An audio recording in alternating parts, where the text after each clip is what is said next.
തിരുവനന്തപുരം ജില്ലയിൽ കേരളത്തിന്റെ തെക്കേ അറ്റത്തോട് ചേർന്ന് നിൽക്കുന്ന ഒരു കാർഷിക പഞ്ചായത്താണ് ചെങ്കൽ. ചെങ്കൽ ഗ്രാമപഞ്ചായത്തിന്റെ തനതു ചീരയാണ് വ്ളാത്താങ്കര ചീര. കേരളത്തിൽ പ്രസിദ്ധിയാർജിച്ച വ്ളാത്താങ്കര ചീര ഇന്ന് മറ്റ് സംസ്ഥാനങ്ങളിലേക്കും ചേക്കേറി.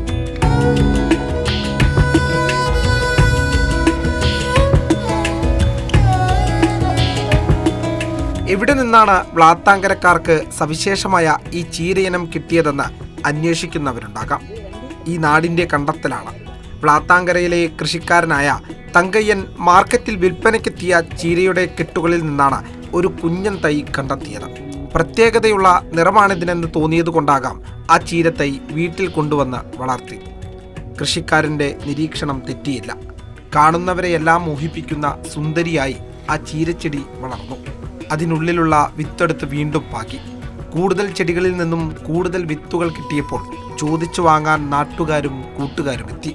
അങ്ങനെ ആ ഇനം വ്ളാത്താങ്കരക്കാരുടെ സ്വന്തമായി. വ്ളാത്താങ്കര ചീര ഒരു പ്രത്യേക വെറൈറ്റി കളറാണ്. നല്ല ഗുണമേന്മയാണ്. ഇഷ്ടം പോലെ വിളവ് കിട്ടും. 7 മാസം എങ്ങനെയാലും ഉറപ്പായിട്ട് വിളവ് തരുന്നു. അടുത്ത 7 മാസം കഴിഞ്ഞിട്ട് പുതിയ കൃഷി ചെയ്താണ്.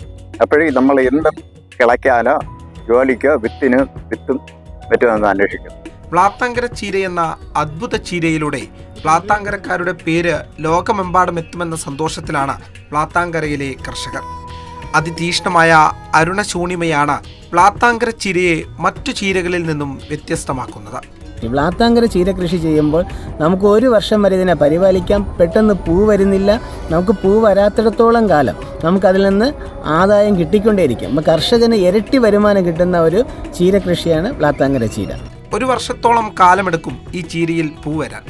ഈ കാലയളവത്രയും കർഷകനെ സംബന്ധിച്ചിടത്തോളം ആദായം ലഭിക്കും എന്നുള്ളതാണ് വ്ളാത്താങ്കര ചീര കർഷകർക്ക് പ്രിയപ്പെട്ടതാക്കുന്നത്.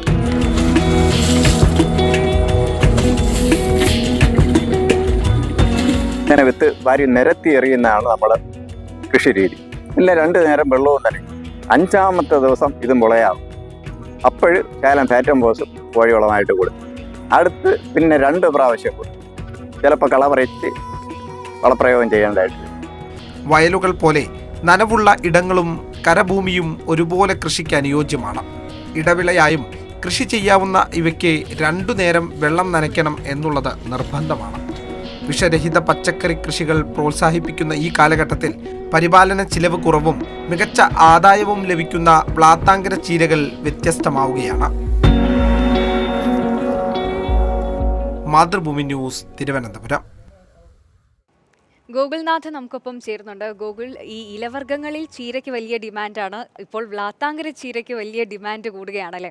ഇപ്പോൾ ഞാൻ ആലോചിക്കുകയായിരുന്നു, ഈ തങ്കയ്യൻ ചേട്ടൻ ആൾക്ക് എന്തൊരു സന്തോഷമായിരിക്കും അല്ലേ. ആൾ ചെയ്ത കൃഷിയുടെ പേരിൽ സ്വന്തം നാട് അറിയപ്പെടുന്നു എന്ന് ഓർക്കുമ്പോൾ ആൾക്ക് വലിയൊരു സന്തോഷം തന്നെ ആയിരിക്കും അല്ലേ. സന്ധ്യ, തീർച്ചയായും ഒരു കർഷകൻ എപ്പോഴും ഒരു ശാസ്ത്രജ്ഞൻ കൂടിയാണെന്ന് ഒരു തെളിയിച്ചിരിക്കുകയാണ് ഇത്തരത്തിൽ തങ്കയ്യൻ ചേട്ടൻ. അപ്പം അദ്ദേഹത്തിൻ്റെ ജീവിതത്തിലേക്ക് വരുമ്പോൾ കുറേയേറെ വർഷങ്ങൾക്ക് മുൻപാണ്, പതിറ്റാണ്ടുകൾക്ക് മുൻപ് അദ്ദേഹത്തിന് ഇത്തരത്തിലൊരു ചീര വിത്ത് കാണുന്നു. അത് മറ്റ് ചീരകളിൽ നിന്ന് ഒരുപാട് വ്യത്യാസമാണ്. ചുവന്ന ചീര, അപ്പോൾ ആ കാലത്തൊന്നും അത് ലോകത്ത് അങ്ങനെ എത്തിയിട്ടൊന്നുമില്ല. ആ സമയത്താണ് ഇത്തരത്തിൽ ചുവന്ന ചീര കേരളത്തിലെത്തുകയും അത് എങ്ങനെ കൂടുതൽ പ്രൊപ്പഗേറ്റ് ചെയ്ത് അല്ലെങ്കിൽ കൂടുതൽ ജനങ്ങളിലേക്ക് എത്തിക്കാം എന്നുള്ളൊരു ചിന്ത ആദ്യം അദ്ദേഹത്തിന് തോന്നിയിരുന്നില്ല. മറിച്ച് അദ്ദേഹം അത് ചിന്തിച്ച് അത് ചെറിയ രീതിയിലൊക്കെ ഒന്ന് കാർഷിക വിളയായിട്ടൊക്കെ ഒന്ന് പരീക്ഷിച്ചൊക്കെ പോരുകയും ചെയ്തു. അങ്ങനെ തുടർന്ന് വീണ്ടും ഈ വിത്തുകൾ മുളപ്പിച്ചാണ് അങ്ങനെ ഇതൊരു വലിയ രീതിയിലേക്ക് എത്തുന്നതുമൊക്കെ. അങ്ങനെയാണ് ഈ നാട്ടുകാരൊക്കെ അതിനെ ഏറ്റെടുത്തുകൊണ്ട് വ്ളാത്താങ്കര പ്രദേശമാകെ, ഒരു കാലത്ത് വ്ളാത്താങ്കര അറിയപ്പെട്ടിരുന്നത് പാവൽ കൃഷിയുടെ പേരിലാണ്. പക്ഷെ പിന്നീട് ഈ കാർഷിക ഗ്രാമം ഒന്നാകെ മാറി ചീര കൃഷിയിലേക്ക് മാറുന്ന ഒരു സാഹചര്യം ഉണ്ടായി. അങ്ങനെ എന്തായാലും ഇപ്പോൾ ആ നാട് അറിയപ്പെടുന്നത്, വ്ളാത്താങ്കര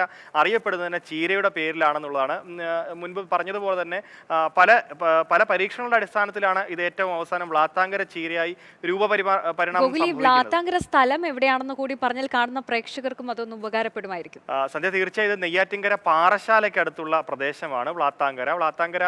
ഈ പ്രദേശം ഒരു കാർഷിക ഗ്രാമമാണ്. പണ്ട് മുതലേ ഈ പ്രദേശങ്ങളിലൊക്കെ കൃഷി ചെയ്ത് വരുന്ന ചില കാർഷിക വിളകളുണ്ട്. കാർഷിക വിളയിൽ നിന്ന് ഏറെ ശ്രദ്ധേയം ചീരകൃഷി ആയിരുന്നു. അപ്പോൾ ഈ ചീര ആവശ്യമുള്ളവർ ഇങ്ങോട്ടേക്ക് എത്തിയാൽ മതി. എന്തായാലും വ്ളാത്താങ്കര ചീരയ്ക്ക് വലിയ ഡിമാൻഡ് കൂടുകയാണ്. അതോടൊപ്പം തങ്കയ്യൻ ചേട്ടന്റെ സന്തോഷവും ഇങ്ങനെ കൂടി വരികയാണ്.